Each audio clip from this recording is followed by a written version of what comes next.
Begin in Yenagoa, the Bayelsa State capital, where the Joy Youth Council Worldwide is threatening to disrupt the exploration activities of some oil multinational companies in the eastern and western regions of operations.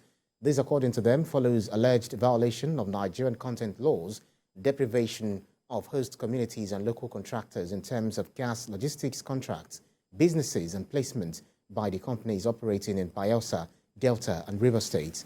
Joseph Kunde has the details. The Nigerian petroleum industry has largely been dominated by foreign investors since the discovery of oil in the 1950s.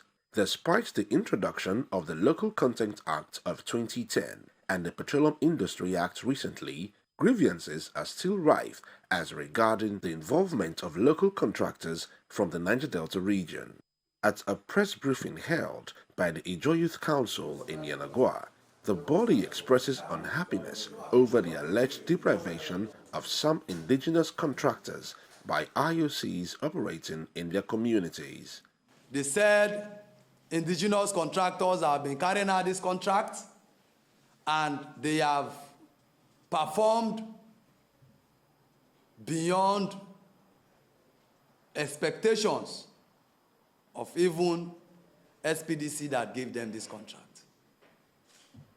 And so it is very sad and unfortunate to hear that the reason why they are revoking the GSA logistics contract is to give continuous business opportunities to people who are not from this region.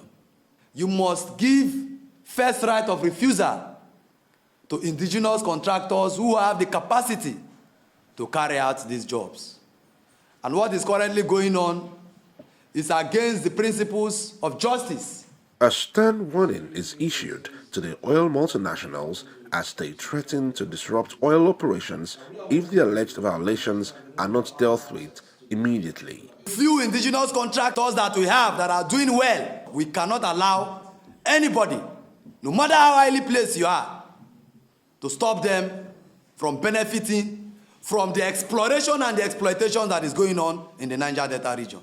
And so while we are not giving any ultimatum, they should expect to see the occupation of youth from this region in their facilities if this illegality is not being reversed. The federal government and other relevant agencies have also been asked to address the situation to avoid the breakdown of law and order, while vowing to use the legitimate rules of engagement to drive home their demands. Joseph Kunde, TVC News, Yenagoa. Let's turn our attention to Borno State, where the World Health Organization is organizing a 3-day training for journalists and social media influencers to improve their skills in reporting health behavior outcomes. Journalists at the workshop were tasked to ensure credible and accurate reports during public health emergencies. Jesse Tafida reports. In this hall are journalists and social media influencers. They are here to gain more knowledge on how best to give adequate report on public health emergencies. The workshop is also geared towards increasing the preponderance of life-saving information on mass media and social platforms to enable at-risk populations make informed decisions to protect themselves from infectious diseases. Your presence here is to help the population, is to help the Ministry of Health, is to help the government to be able to bring these cases down. For us in the health sector, our concern are cases that die as a result of an outbreak. Resource persons say the workshop is crucial for journalists and social media influencers to be equipped with the necessary skills to report health behavior outcomes.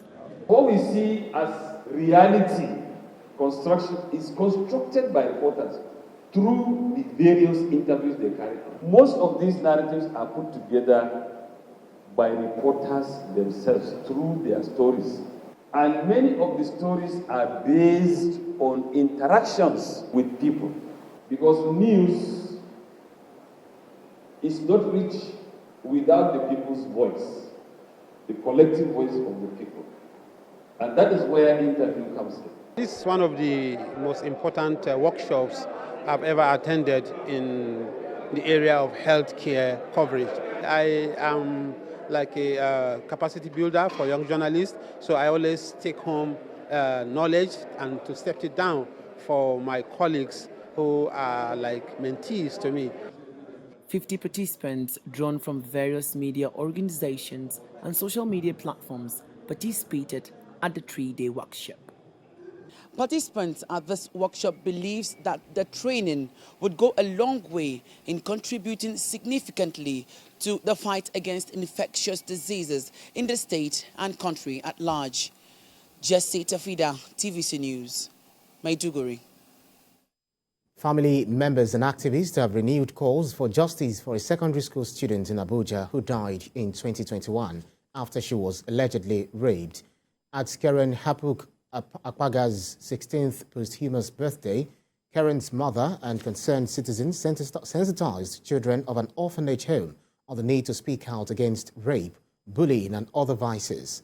Joki Adisa has details.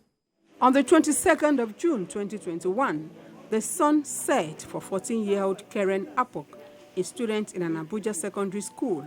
While her parents alleged Karen died as a result of infections from the condom left inside her by a rapist, the school authorities painted a different picture. Almost 2 years now, the family continues its cry for justice. But for her death in June 2021, Karen will have been 16 years old today. In her memory, the family and activists gather at this orphanage home to create awareness on the need for children to speak out and break the culture of silence. We have come here in celebrating Karen to empower the kids with a mentality to know that these rapists and would-be rapists are just cowards, threatening them with death. That anytime they feel threatened at all by anybody wanting to do anything bad to them, they must speak up and speak out loudly and fast to get help. Karen's mom accuses government agencies of having failed our family in its quest for justice. I'm not expecting too much because at this time, 2 years on, I know Nigeria has happened to me. I don't expect much. I just believe in God because whatever I do now, my daughter is never coming back. But the only thing I'm fighting for now is to prevent a reoccurrence of what happened to her. Emotions flow among the young and the old as the visiting team relates the story of Karen and how she died. While Karen did not live to tell her story, Blessing Effiong is lucky. The death of her parents in 2013 subjected her to sexual abuses and maltreatment from her caregivers. Today, she does not know where her siblings are. Now she yearns for justice as support comes from the visiting foundation. I ran away from the home and I went to the police and they took me to orphanage home. And I was thinking I found the home in the orphanage home. The owner of the orphanage home was molesting me, sleeping with me, and was threatening me not to tell anyone. Some of the children here speak of the lessons learned from Karen's sad end. The story of Karen makes me feel sad. Karen's story is just teaching me a lesson that we should always speak out. I should always speak out when I'm in time of trouble. Our government should do something about rape. Because when you say rape, you see somebody that rapes somebody, after 1 month, you still see the person in the street. For Karen's mom, family members and well-wishers, the sad memories of the loss of an only girl child 2 years ago come alive every day, and the antidote is justice for the soul of the innocent.